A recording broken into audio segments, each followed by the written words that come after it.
गरीब साध साध सब नेक हैं, आप अपनी ठोरे। जो सतलोक ले जावेंगे वो साधु कोई और।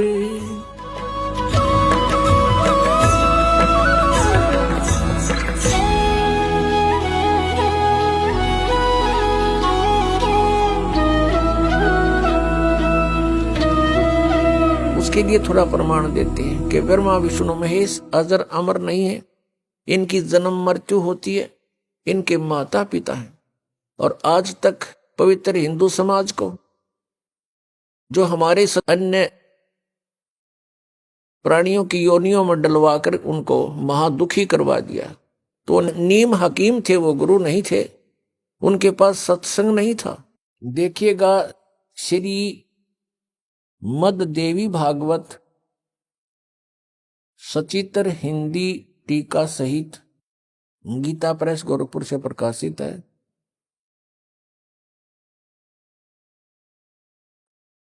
इसके संपादक हैं हनुमान प्रसाद पोदार, चिमन लाल गोस्वामी। प्रकाशक एवं मुद्रक हैं गीता प्रेस गोरखपुर, गोविंद भवन कार्यालय कोलकाता का संस्थान। इसके 123 पृष्ठ पर सारा कंसेप्ट क्लियर हो जाता है। ये देखिएगा तीसरा स्कंद, ये लिखा तुम शुद्ध स्वरूपा हो। भगवान विष्णु अपनी माता दुर्गा की महिमा कह रहे हैं, तुम शुद्ध स्वरूपा हो, यह सारा संसार तुम इसे उद्भासित हो रहा है। मैं ब्रह्मा और शंकर हम सभी तुम्हारी कृपा से विद्यमान हैं। हमारा आविर्भाव माने जन्म और तिरोभाव माने मृत्यु हुआ करता है। हमारा जन्म और मृत्यु होता है, केवल तुम ही नित हो, जगत जननी हो, प्रकृति और सनातनी देवी हो। स्पष्ट हो गया ब्रह्मा विष्णु महेश का जन्म मृत्यु होता है, यह अविनाशी नहीं है।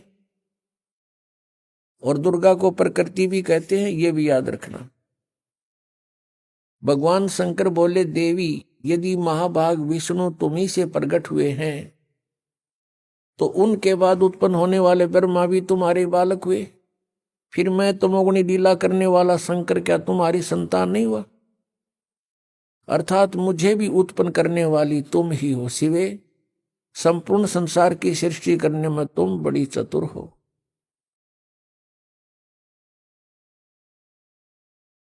इस संसार की सृष्टि स्थिति और संहार में तुम्हारे गुण सदा समर्थ हैं।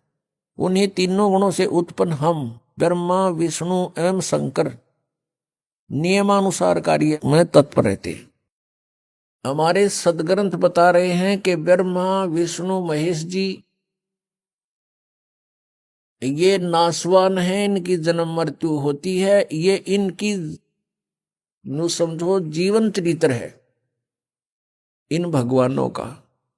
इनकी माता दुर्गा जी है और पिता इनका ज्योत निरंजन काल है। और ये स्वयं स्वीकार कर रहे हैं कि हमारा जन्म मृत्यु होता है, आप हमारी माता हो, दुर्गा को कह रहे हैं।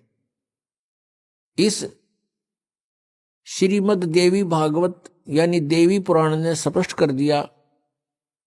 नंबर 1 ब्रह्मा विष्णु महेश नासवान है। नंबर 2 दुर्गा इनकी माता है। रजगुण ब्रह्मा, सदगुण विष्णु, तमगुण शिव जी। ये तीसरा कंसेप्ट क्लियर किया। चौथा ये कर दिया कि ये केवल नियमित कार्य ही कर सकते हैं, ये किसी के संस्कार को यानी अच्छे को या बुरे को कम या ज्यादा नहीं कर सकते। और पांचवा ये हो गया कि दुर्गा को प्रकृति भी कहते हैं। तो पुण्यात्माओं जो ये ज्ञान देते थे तो सत्संग नहीं करते थे, वो सत्संग नहीं था, वो लोक वेद दंत कथा बकवाद थी, उसको सत्संग नहीं कह सकते। अब वर्तमान के अंदर जो सतपुरुष परमेश्वर कबीर देव जी द्वारा अपने मुखारविंद से बोली अमृतवाणी के अंदर से कुछ वाणी चुरा ली और उन वाणियों के आधार से स्वयं भू संत बन बैठे।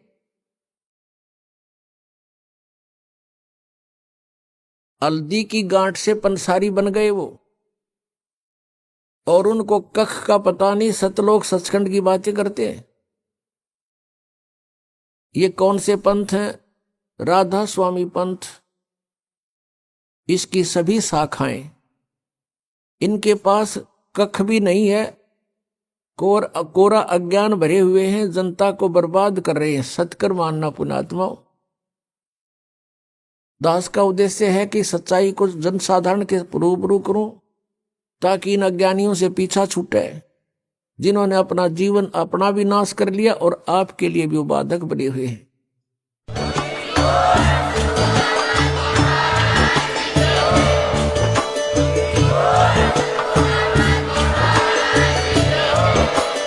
आप सुन रहे थे जगत गुरु तत्वदर्शी संत रामपाल जी महाराज जी के मंगल प्रवचन। अधिक जानकारी के लिए विजिट कीजिए हमारी वेबसाइट www.jagatgururampalji.org। संत रामपाल जी महाराज जी के शुभ आशीर्वाद से पूरे विश्व भर में 500 से भी ज्यादा नाम दीक्षा केंद्र हैं, जिन पर संत रामपाल जी महाराज जी द्वारा ऑनलाइन निशुल्क नाम दीक्षा दी जा रही है। अपने नजदीकी नाम दीक्षा केंद्र का पता करने के लिए संपर्क करें 8222880541।